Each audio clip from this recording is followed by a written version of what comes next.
주님의 은혜로 우리가 새해를 맞아서 여러분의 가정과 삶에 하나님의 풍성한 은혜와 또 하나님 주시는 건강과 축복이 넘치기를 진심으로 축원을 드립니다. 오늘 이 신년이 되기 전에 몇 달 전부터 제 마음속에 끊임없이 떠오른 두 단어가 있습니다. 그것은 변화와 성장이라는 것입니다. 우리가 지나간 여러 해 동안에 오직 은혜의 복음, 은혜에 대하여 깊이 생각을 하고 우리는 은혜 아니면 살아남을 수도 없고 천국에 갈 수도 없고 하루도 살 수 없는 존재다. 그래서 이 은혜가 우리를 주장하고 우리를 구원해 주셨으므로 이 그리스도의 은혜, 하나님의 은혜가 왕노릇하는 삶을 살면 우리의 삶에는 놀라운 자유함과 또 평화와 축복이 있을 것이다. 그리고 이 은혜 외에는 어떤 다른 길도 없다. 이것을 우리가 끊임없이 말씀을 반복적으로 나누었습니다. 그런데 오늘 이제 이 은혜를 받은 자가 하나님의 백성으로서 어떻게 변화되고 어떻게 영적으로 성장하고 어떻게 살아가야 될 것인가 하는 데 대해서 우리가 하나님 앞에서 말씀의 지침을 따라 금년에 여러분 우리의 삶에 영적으로 놀라운 은혜의 성장, 성숙이 있어서 오늘 그리스도의 신성한 성품을 닮아가고 그 성품에 참여하는, 그 성품에 들어가는 그런 복된 성도들이 되기를 축원합니다. 뿐만 아니라 우리의 삶의 현장에서도 하나님의 은혜로 온전히 하나님을 의뢰함으로 말미암아 우리가 행하는 손의 일들, 자녀들에 대한 기도들, 모든 하는 일들이 변화가 일어나고 성장하고 위대한 열매가 열리도록 하나님 앞에 기도하며 나아갈 수 있게 되기를 축원합니다. 오늘 성경 말씀에 보면은 이 베드로라고 하는 제 주님의 수제자는 모든 일에 어떤 일든지 1등이었던 사람입니다. 주님을 따르는 데도 1등이고 순종하는 데도 1등이고 바다에 발을 띄워내는 데도 1등이고 언제나 1등으로 살았던 사람이지만은 그러나 비참하게도 예수님을 부인하고 예수님을 배반하는 데도 1등이 되었습니다. 그래서 다른 사람들보다 정말 대표적으로 주님을 3번이나 부인했기 때문에 그는 자기 자신의 연약함에 대해서, 자기 자신의 초라함에 대해서, 자기 자신의 이 부족함에 대해서 누구보다도 많이 생각을 했을 것이다 하는 거예요. 그래서 우리가 이 베드로 사도가 쓴 베드로 전후서를 보게 되면은 온전하게, 강건하게, 견고하게, 그리고 또 그 모든 사람들이 강하게, 굳건하게 이런 말들이 굉장히 많이 나옵니다. 물론 사도 바울도 우리가 세운 교회를 다시 가서 돌아보자. 그래서 성도들을 견고하게 하자. 그들을 굳건하게 하자. 이런 말들을 계속하고 있습니다만은 이 목회의 가장 큰 목표 중에 하나는 성도들을 온전하게, 견고하게, 굳건하게 세우는 것이란 말이죠. 그래서 오늘 이 베드로 사도는 우리 성도들을 향하여 성령으로 말씀하시기를 오늘 이 모든 삶 속에서 너희가 보배롭고 지극히 약속을 받았으므로 이제는 썩어질 것을 피하여 그리스도의 신성한 성품에 참여하는 자가 되게 하라고 우리를 부르고 있는 것입니다. 그러므로 우리의 삶에 있어서 어떤 지적인 성장 그리고 신체적인 성장, 모든 성장 중에서 가장 성경에서 중요한 성장은 영적인 성장으로 시작되어야 한다는 거예요. 여러분 예수님께서 자라실 때 성경은 말하기를 키가 자라며 지혜가 자라며 하나님과 사람이 보기에 사랑스러워 가셨다는 겁니다.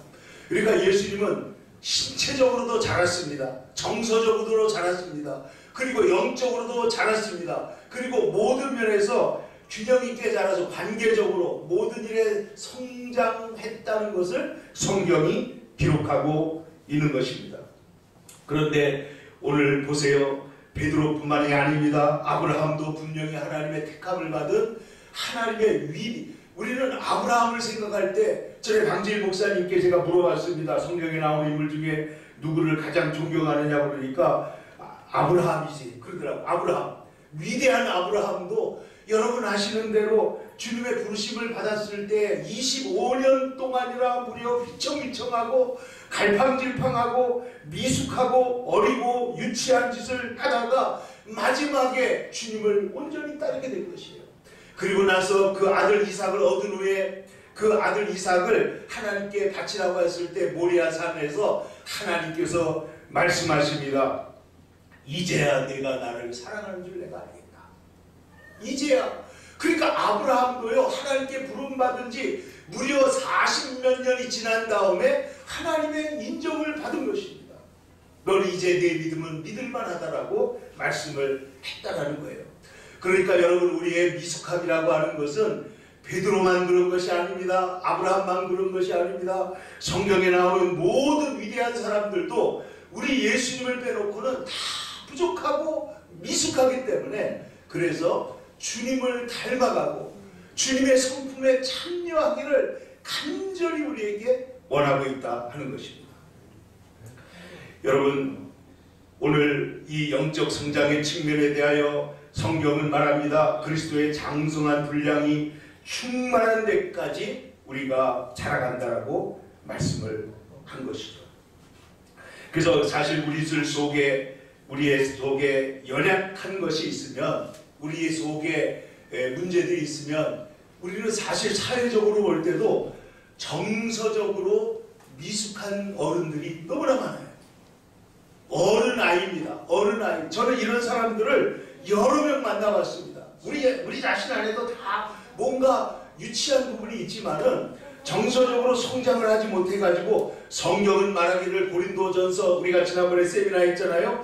너희 중에 시기와 분쟁이 있으니 어찌 어린아이가 아니겠느냐. 그래서 내가 너희들을 신령한 자들과 같이 대할 수가 없어서 지금 어린아이들에게 하는 것처럼 지금 젖만 먹이고 있다는 거예요. 제자입니까? 라는 유명한 책을 쓴 오르티즈 목사님은, 이분은 이런 얘기를 했습니다. 교회에 가면은 어린아이들만 가득한 교회가 있다는 거예요.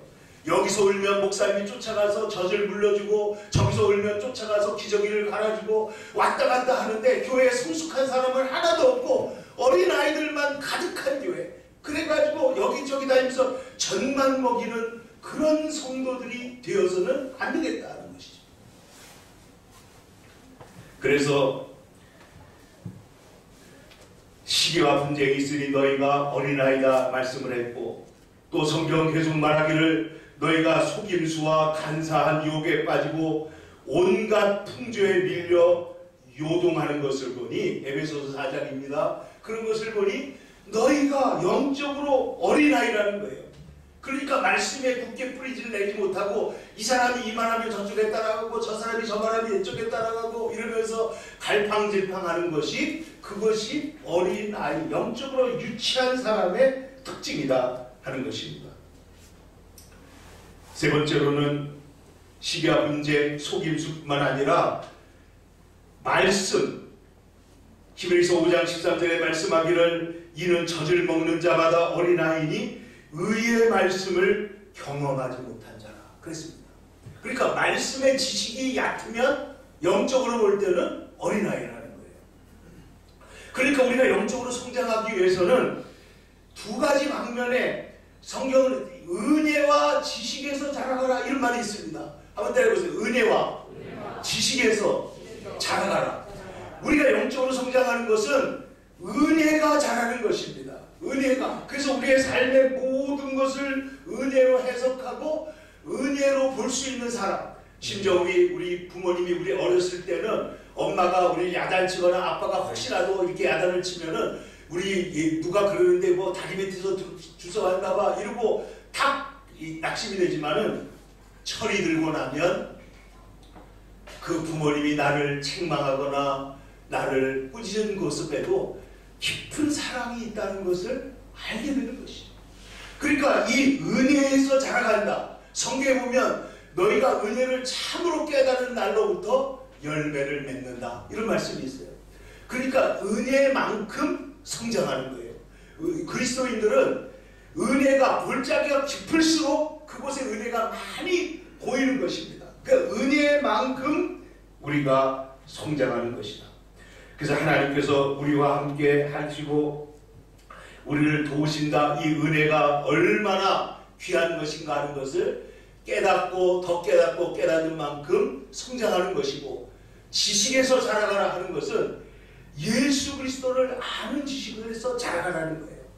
그 예수님을 알면 알수록 그 예수님의 그 놀라운 사랑과 인내와 그리고 행하신 모든 일들에, 예수님이 행하신 그 모든 갈피갈피 속에서 거기에서 주님이 행하시는 일들을 보게 되는 것, 그것이 영적으로 성장해 가는 길이라고 하는 것입니다.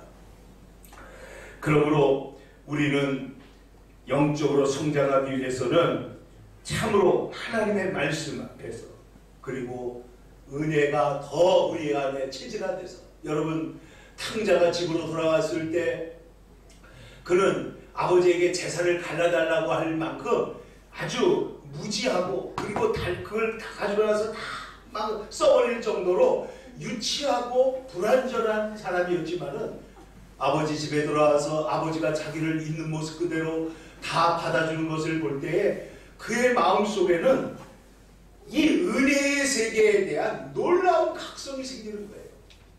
아버지가 이렇게 은혜로운 분이고 내가 이 은혜 속에서 살아왔다는 사실을 그는 깊이 깨닫게 되고, 그의 삶에는 놀라운 존재의 변화, 그 중심의 변화가 일어나게 된 줄로 믿습니다. 그러므로 우리가 이 미숙한 사람, 미숙하다고 하는 건, 여러분 정서적으로 미숙하게 되면은 어른들도 막 때를 쓰잖아요. 때를 쓴다는 것은 어린아이가 하는 거 아닙니까? 그런데 어른들이 그렇게 한다는 거예요. 그래서 네온 사울이라고 하는 사람이 정서적 성숙이라는 책을 썼는데, 여기에 보면은 몇 가지 독립적이고 책임을 질 줄 아는 사람이 정서적으로 그가 성숙한 사람이다. 다시 말해서 우리가 결혼한 지 10년 됐는데, 아니면 20년이 됐는데 아직도 너 때문에 내가 이렇게 됐다 이렇게 말한다고 하는 것은, 그것은 자기가 주체적이지 않고 책임적이지 못한 존재라는 것을 스스로 말하는 것밖에 되지 않잖아요. 그러므로 우리가 하나님 앞에서나 사람들 앞에서나 책임을 전가하거나 함부로 사람을 비판하는 것은 그 다 미숙한 데서 오는 것이다 하는 것입니다.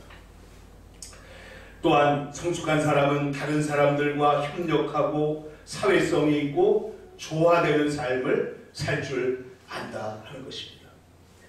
그래서 여러분, 우리가 이 세상 가운데서 이런 정서적으로, 영적으로, 그리고 신체적으로 우리의 삶에 있어서 성장하고 삶을 세워나가야 되는데, 여러분 야곱이 라반에게 한 얘기 여러분 기억나십니까?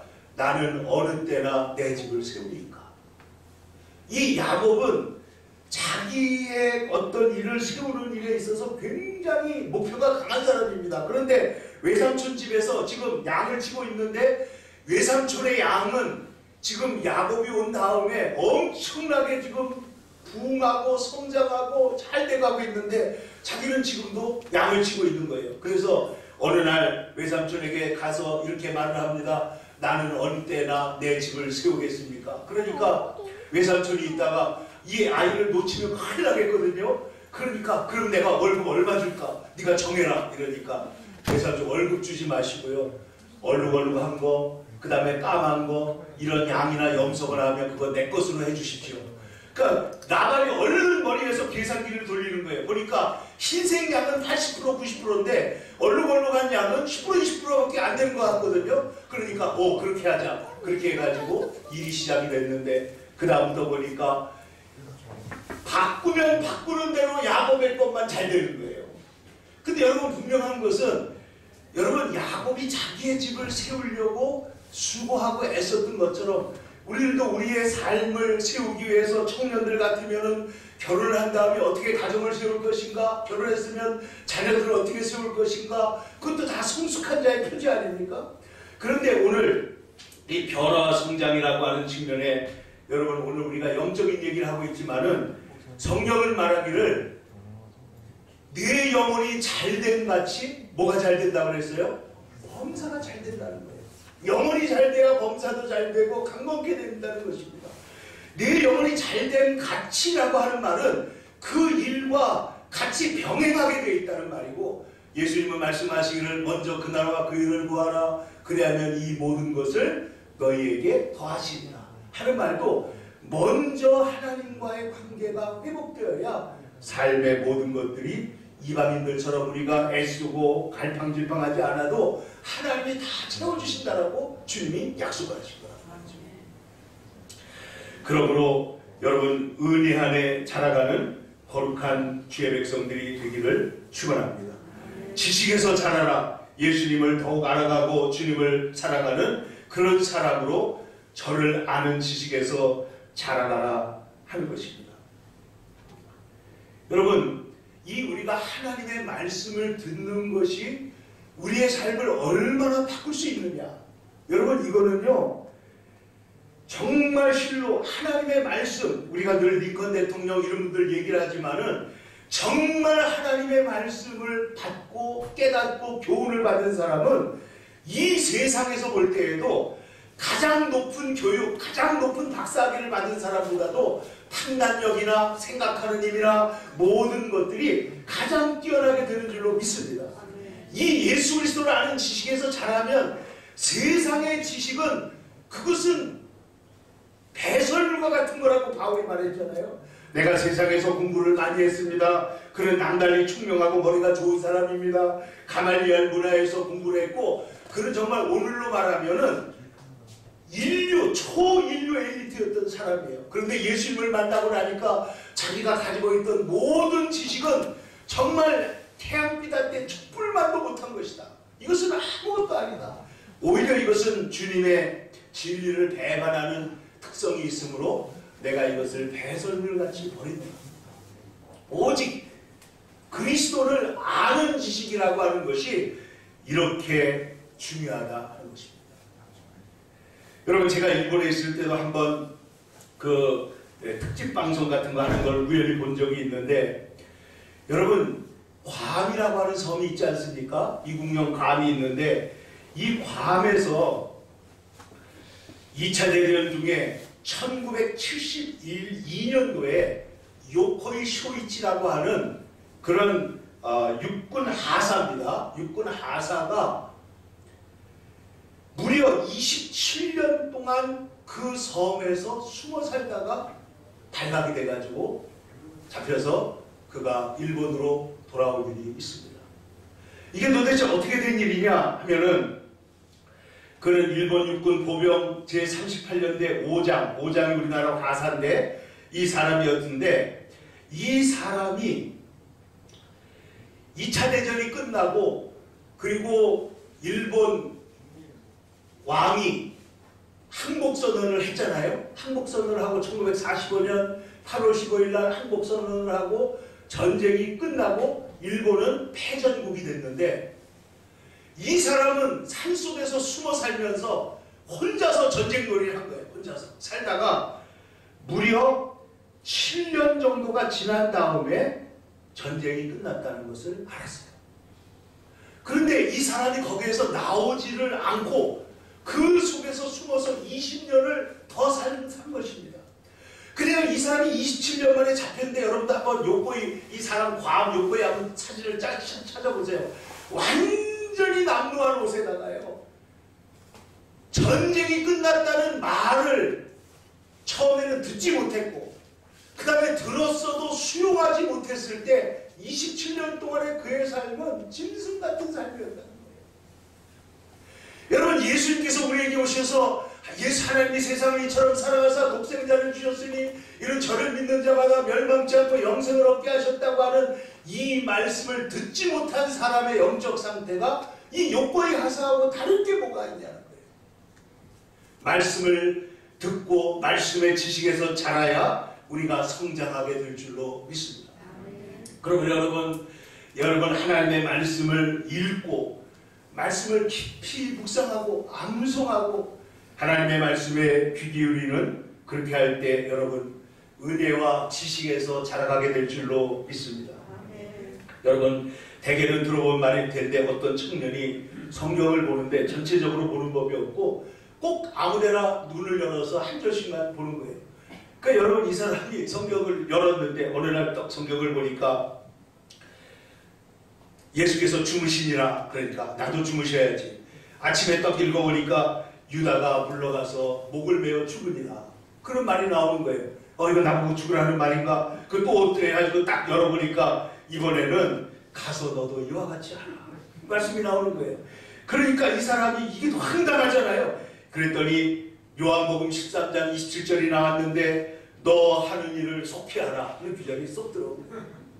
여러분 한번 생각을 해보세요. 우리가 성경을 읽고 이 성경을 정치듯이 아무데나, 이것이 맥락도 없이, 여러분 이단들은 보면요, 여러분 이단들이 성경을 어떻게 만드냐면 비유는 사실로 둔갑하고 사실은 비유로 바꿔놔요. 그러면 이걸 갖다가 뒤섞어 놓으면은 온갖 이상한 물건들이 다 나오게 되는 거예요. 여기에. 그 이단이라는 건 다 그렇게 나오는 겁니다. 그러니까 이 성경이라는 것은 하나님의 은혜와 예수 그리스도의 정신과 그 맥락 속에서 이 말씀이 깊이 묵상되고 깨달아지고, 그 성경의 역사적인 구속사가 우리 마음속에 출렁출렁하고 산맥이 넘쳐나고, 이렇게 해서 읽어져야지 성경인데, 이것을 여기 조금 저기 조금 알다가는 결국은 이 이단이 부르면 저쪽으로 쫓겨가고, 이 세속주의가 우리를 부르면 그쪽으로 끌려갈 수밖에 없다는 거예요. 그러므로 지식에서 자라서 말씀의 뿌리를 내리지 않으면 영적으로 성장할 수가 없다는 것입니다. 여러분, 그러므로 새해에는 예배에 성공하시기를 축원합니다. 말씀을 듣고 말씀을 묵상하는 데 성공하시기를 축원합니다. 성경을 읽고 깊이 읽고 또 읽으시기를 바랍니다. 그리고 그 말씀 중에 가장 중요한 핵심이 되는 말씀을 외우는 거예요. 외워. 그래서 암송하게 되면은 하나님 앞에서 자라가게 된다 하는 것입니다. 호세아 선지자는 말씀합니다. 내 백성이 지식이 없으므로 망하는 거예요. 네가 지식을 버렸으니 나도 너를 버린다. 하나님 그렇게 말씀했어요. 그러니까 하나님을 아는 지식, 예수님을 아는 지식이라고 하는 것이 이렇게 중요하다는 거예요. 그래서 오늘 성경은 이제 베드로후서 1장에 이렇게 말씀하고 있습니다. 예수 그리스도의 종이며 사도인 시몬 베드로는 우리 하나님과 구주 예수 그리스도의 의를 힘입어 동일하게 보배로운 믿음을 우리와 함께 받은 자들에게 편지한다. 사도 베드로는 나뿐만 아니라 여러분들도 동일하게 예수 그리스도의 의를 힘입는 보배로운 믿음을 가진 사람들이라는 거예요. 여러분, 저와 여러분도 오늘날 동일하게 예수의 의를 힘입은 보배로운 믿음의 소유자인 줄로 믿습니다. 보배로운 믿음의 소유자예요. 그러므로 2절에 보세요. 하나님과 우리 주 예수 그리스도를 어떻게 함으로? 알므로 은혜와 평강이 너희에게 더욱 많을지어다. 그의 신기한 능력으로 생명과 경건에 속한 모든 것을 우리에게 주셨으니 이는 자기의 영광과 덕으로서 우리를 부르신 이를 어떻게 함으로? 알므로 말미암음이니라. 이렇게 말씀한 거예요. 근데 뭘 알았다고 그랬어요? 3절에 보면 그의 신기한 능력으로, 할렐루야, 하나님의 신기한 능력으로 병을 고치실 줄로 믿습니다. 하나님의 신기한 능력으로의 삶을 바꿔놓을 줄로 믿습니다. 하나님의 신기한 능력으로 광야를 지나갈 때 저 이스라엘 백성들을 구름 기둥과 불 기둥으로 인도한 것처럼 우리를 인도하실 줄로 믿습니다. 이스라엘 백성들이 목이 말라서 물이 가랄 때 물을 주시고, 인생에 쓴물이 있었을 때 그 쓴물을 하나님께서 길을 가르쳐 주셔서 단물로 바꾸어 주시고, 우리가 고기를 먹고 싶을 때 하나님께서 바람을 불어서 메추라기 때를 정말 사방에 쌓이도록 하시는 하나님이 우리의 하나님이신 줄로 믿습니다. 그래서 홍해바다를 건너고 그리고 요단강을 육지같이 건너게 하시는 그 신기한 능력으로 생명과 경건에 속한 것을 우리에게 주신다. 할렐루야. 생명에 속한 것과 그 다음에 뭘 주셨다고요? 경건에 속한 것을 우리에게 주셨으니 이는 자기의 영광과 덕으로 우리를 부르신 부르심을 이를 알므로, 그 주님을 알므로 이제는 어떻게 됐느냐? 4절 보겠습니다. 이로써 그 보배롭고 지극히 큰 약속을 우리에게 주사. 보배롭고 지극히 큰 약속. 여러분, 의의 약속, 영생의 약속, 하나님의 기업이 되는 약속, 하나님 나라에서 우리같이 부족하고 죄 많았던 인간이 주님 나라에서 예수님 친히 말씀하십니다. 내가 처소를 예비하러 가노니 가서 처소를 예비하면 너희를 나 있는 곳으로 인도하여 여러분 저와 주님과 우리가 함께 있게 되리라고 말씀하십니다. 이 영광스러운 약속. 그러므로 11절은 이렇게 말하고 있습니다. 한번 보세요. 이같이 하면 우리 주 곧 그리스도 예수 그리스도의 영원한 나라에 들어감을 넉넉히 너희에게 주시리라. 턱걸이에서 하늘나라 들어가는 것이 아니고 하나님 나라에 이같이 하면은 넉넉히 들어감을 주시겠다는 거예요. 넉넉히 주신다. 그러므로 이제 이 약속으로, 이 보배로운 약속, 이 보배로운 믿음 안에서 주어진 이 보배로운 약속이 우리를 어떻게 만드느냐? 자, 4절 하반절을 보겠습니다. 이 약속으로 말미암아 너희가 정욕 때문에 세상에서 썩어질 것을 피하여 신성한 성품에 참여하는 자가 되게 하려 하셨느니라. 썩어질 것, 이 약속이, 여러분, 이 약속이 있기 때문에 어떻게 한다고요? 썩어질 것을 피하게 된다. 정욕을 따라서 사는 육신의 정욕과 안목의 정욕과 이생의 자랑을 따라서 무엇을 먹을까, 무엇을 마실까, 무엇을 입을까 하고, 그리고 보암직도 하고 먹음직도 하고 탐스럽기도 하고 이것을 따라 살던 인생이 그것을 피해서 어떻게 된다고요? 그리스도의 신성한 성품에 참여한다 그래서 참여한다. 여러분, 우리가 예수님의 성품 속에 우리가 참여하게 되기를 바랍니다. 예수님의 겸손하시고 온유하시고 거룩하시고 그 사랑이 많으신 성품에 우리가 참여하게 된다, 이런 말입니다. 여러분, 여기서 신성한 성품이라고 하는 것은 저 가톨릭이나 혹은 저 무슨 다른 종교에서 말하는 것처럼 사람 속에 어떤 특별한 것이 있어가지고 돌을 많이 닦으면은 뭐 살이도 나오고 뒤에 후광도 생기고 이런 얘기가 아니라는 거예요.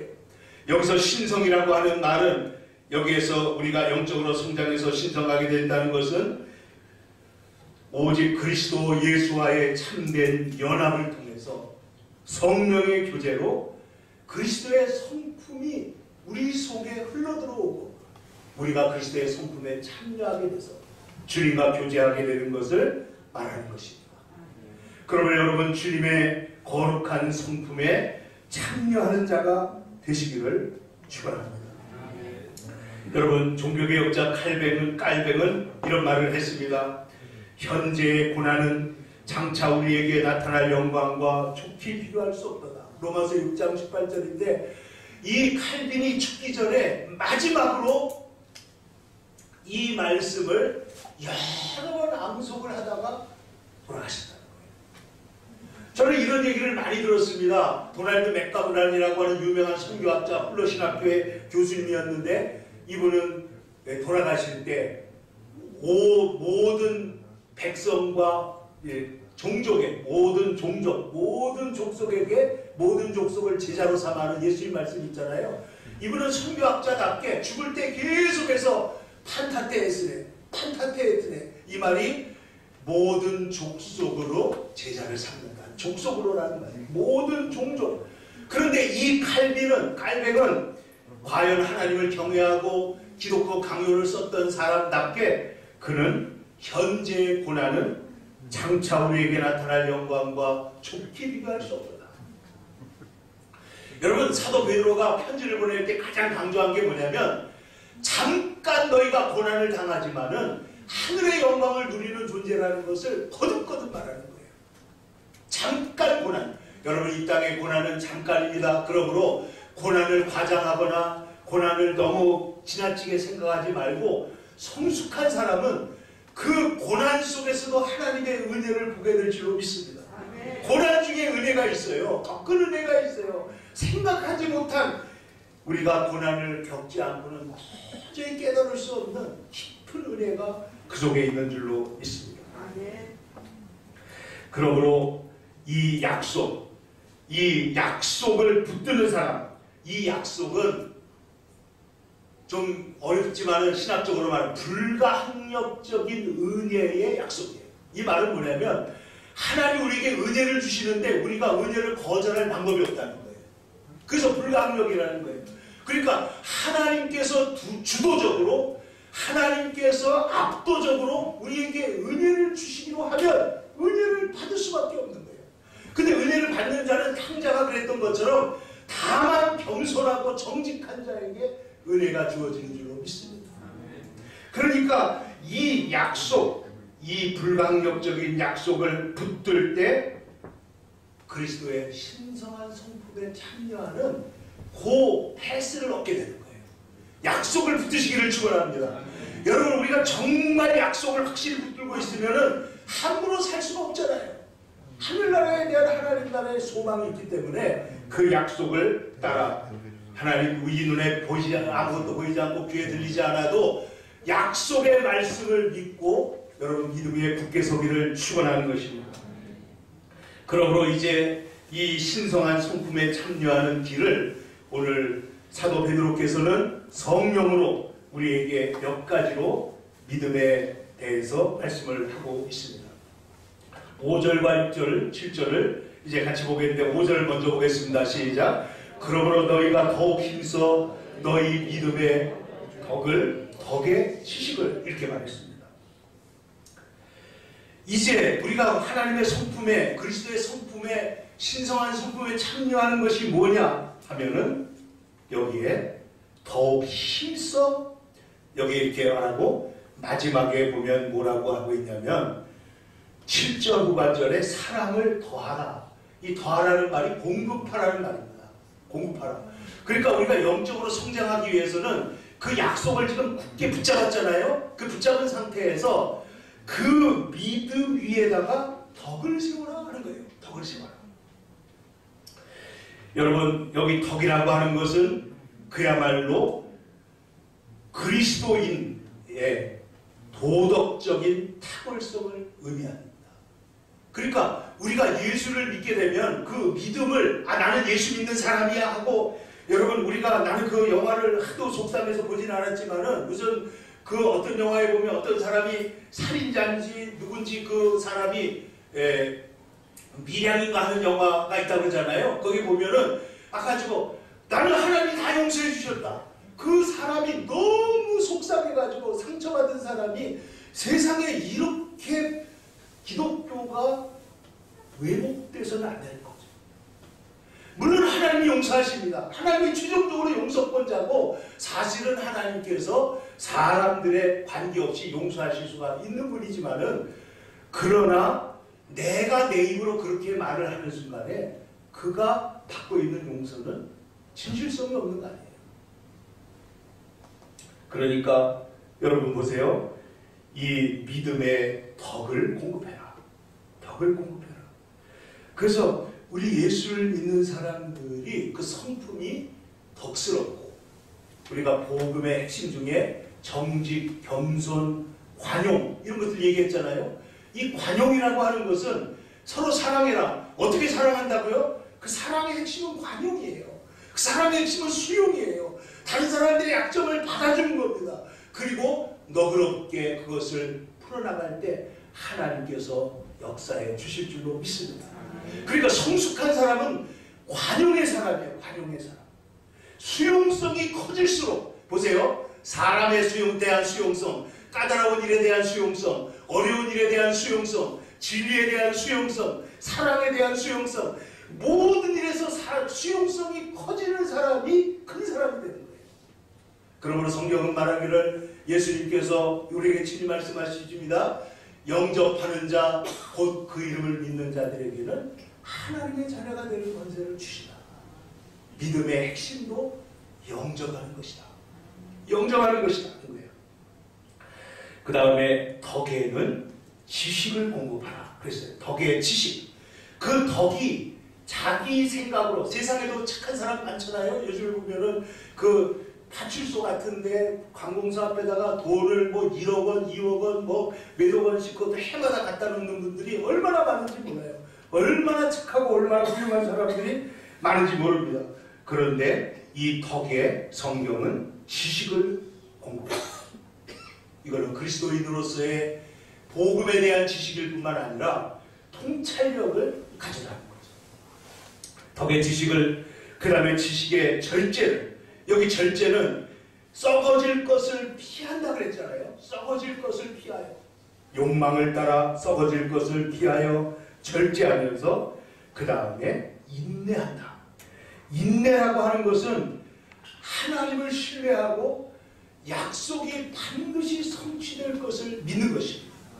여러분, 이 코로나 답답하죠. 이 코로나 영원히 거의 계속될 것으로 여러분 절대로 생각하지 마세요. 역사는 코로나보다 훨씬 더 심한 전염병들도 지나온 세기에 보면은 예수님 당시에도, 예수님 그 뒤에 초대교회에도 있었고, 그 다음에 로마 시대에도 있었고, 영국의 그 대부흥 시대에도 있었고, 이게 얼마나 많이 있었는지 몰라요. 그런데 이런 일들이 지나가고 그 어둠이 지나가면, 이 코로나와 팬데믹의 이 어둠이 지나가면 진짜 신앙, 진짜 복음, 사람들이 진짜를 찾을 수밖에 없는데, 그것이 이어령 선생은 말하기를 기독교에 뭐가 있겠냐는 거예요. 그러므로 이것이 지나가고 나면은 반드시 복음의 부흥이 오게 될 줄로 믿습니다. 그러기 위해서 이것을 붙잡고 인내한다는 것은 약속을 믿고 굳게 서는 것이 인내입니다. 약속이 없이 인내할 수가 없잖아요. 성품적 인내는 한계가 있어요. 기질적 인내 한계가 있어요. 약속을 믿기 때문에 인내할 수 있는 거예요. 약속을 믿기 때문에. 거기에다가 인내 위에다가 경건을 더하라. 경건은 하나님의 뜻대로 행하며 순종하며 하나님의 성품에 참여하는 것을 경건이라고 하는 거죠.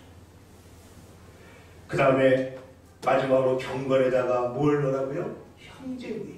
여기 형제우애는 비단 육신의 형제뿐만 아니라 믿음의 형제들을 말하는 것입니다. 그러니까 이 경건에다가 믿음의, 그리고 마지막에 뭐가 완성이에요? 사랑을 더하라. 사랑을 공급해라. 이 모든 일에 사랑을 공급해라.